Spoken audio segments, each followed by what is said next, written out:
মেয়েটি ইচ্ছাকৃতভাবে হঠাৎ করে একটি গাছের কোটরের ভেতরে পড়ে গেল।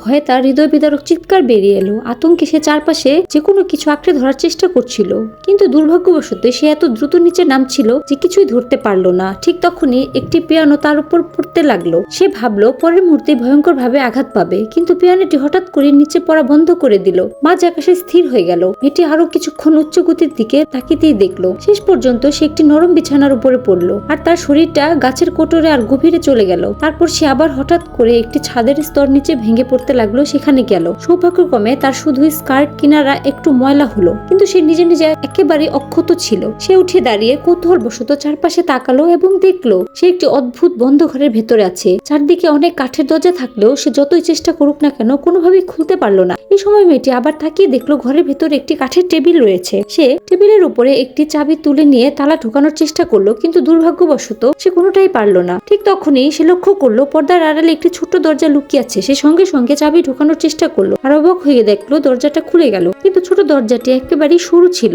তার বর্তমান শরীর আকারে সে মোটেই ভেতরে ঢুকতে পারলো না। হতাশ হয়ে পড়ার ঠিক আগ মুহূর্তে সে হঠাৎ খেয়াল করলো টেবিলের উপরে কখন যেন একটি কাচের বোতল এসে গেছে। আর কোনো উপায় না থাকায় সে শেষ পর্যন্ত শত চেষ্টা করে বোতলের ভেতরের তরল এক নিঃশ্বাস পান করে ফেললো।